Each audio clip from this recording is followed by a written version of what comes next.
Pengertian pemikiran konsep David Ricardo. Biografi David Ricardo. David Ricardo lahir di London pada tahun 1772. Ricardo berasal dari keluarga Yahudi Separdi yang sukses dalam bisnis perantara saham. Ricardo menjadi salah satu ekonom paling berpengaruh setelah Adam Smith, terutama melalui pengembangan teori keunggulan komparatif yang menjadi dasar bagi perdagangan bebas dan pasar terbuka. Ricardo mengembangkan minatnya di matematika, geologi, ilmu pengetahuan alam, kimia. Ricardo dikenal karena penggunaan penalaran deduktif dan model aritmatika. Dalam analisis ekonomi, yang menjadi ciri khas disiplin ekonomi sebagai ilmu akademi, Ricardo memulai karirnya sebagai pialang saham, sebelum beralih ke ekonomi politik.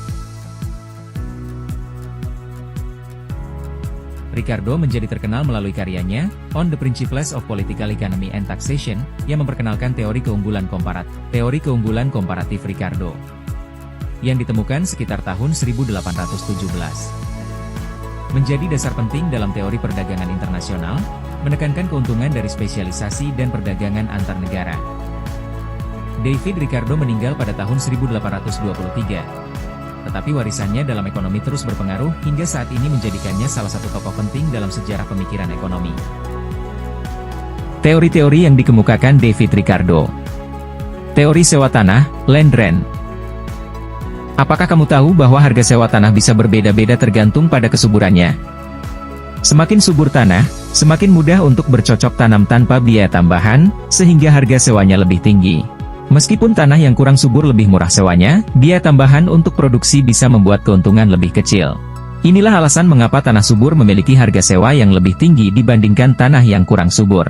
Teori nilai kerja, Labor Theory of Value. Karya Ricardo yang paling terkenal yaitu On the Principles of Political Economy and Taxation, tahun 1817. Dalam buku ini Ricardo mengemukakan pemikirannya mengenai teori nilai kerja. Teori ini menjelaskan, kedua sektor yang berbeda memiliki tingkat upah dan tingkat keuntungan yang sama. Ricardo berpendapat bahwa modal yang digunakan dalam produksi terdiri dari upah saja. Periode produksi memiliki jangka yang sama untuk semua barang. Jadi menurut Ricardo, nilai suatu barang ditentukan oleh jumlah tenaga kerja yang digunakan dalam memproduksinya. Teori upah alami, natural wages. Ricardo menjelaskan bahwa nilai tukar suatu barang ditentukan oleh ongkos yang perlu dikeluarkan untuk menghasilkan barang-barang tersebut dikarenakan biaya-biaya bahan mentah relatif konstan. Contohnya adalah kota A dan kota B memiliki tingkat upah yang berbeda. Kota A memiliki biaya hidup yang lebih murah dibandingkan dengan kota B, namun biaya bahan mentah roti relatif konstan di kedua kota. Ricardo menyimpulkan bahwa yang paling menentukan tingkat harga adalah tingkat upah alami. Teori uang. Teori ini menyatakan bahwa uang atau lemahnya nilai uang sangat tergantung pada jumlah uang yang beredar. Apabila jumlah uang yang beredar menjadi 2 kali lipat, maka nilai uang akan menurun menjadi setengah dari semula, begitu pula sebaliknya. Teori keunggulan komparatif. Menurutnya, perdagangan internasional terjadi bila ada perbedaan keunggulan komparatif antar negara. Contohnya yaitu Indonesia lebih efisien dalam produksi kopi, Malaysia lebih efisien dalam produksi timah, Indonesia mengirim kopi ke Malaysia, begitupun sebaliknya. Dengan berdagang, kedua negara mendapatkan keuntungan lebih besar. Kelebihan dari konsep pemikiran ekonomi klasik David Ricardo. 1. Penguatan perdagangan internasional. Perdagangan internasional. Ricardo menunjukkan bahwa perdagangan internasional bisa saling menguntungkan meskipun satu negara memiliki keunggulan absolut dalam produksi barang. Negara-negara akan mendapat manfaat dengan mengkhususkan produksi pada barang yang mereka hasilkan dengan biaya peluang yang lebih rendah. 2. Efisiensi ekonomi. Konsep ini mempromosikan konsep efisiensi sumber daya global karena setiap negara fokus pada memproduksi barang yang paling efisien bagi mereka mengurangi pemborosan sumber daya. 3. Dorongan spesialisasi. Teori ini mendorong negara untuk mengkhususkan diri pada produk yang mereka kuasai yang berujung pada peningkatan produktivitas dan inovasi di sektor-sektor tersebut. 4. Dasar kebijakan perdagangan bebas.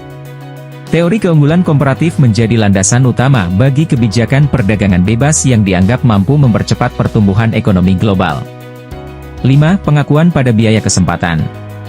Pemikiran Ricardo menekankan pentingnya biaya kesempatan atau opportunity cost dalam pengambilan keputusan ekonomi yang menjadi konsep fundamental dalam ekonomi modern.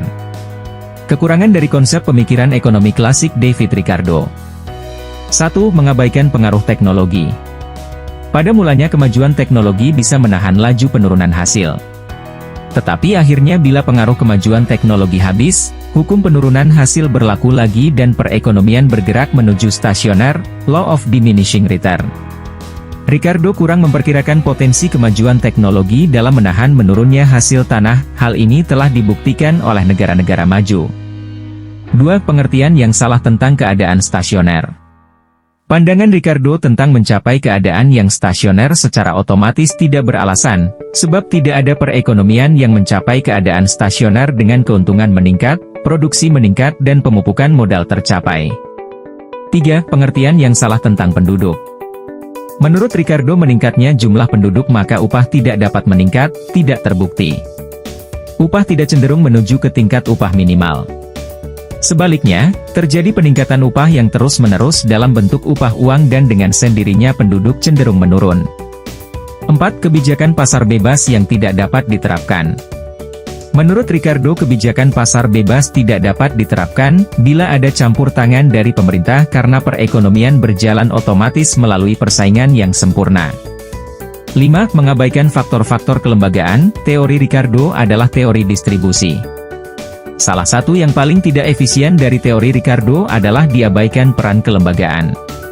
Padahal faktor kelembagaan sangat penting bagi pembangunan ekonomi dan tidak dapat diabaikan.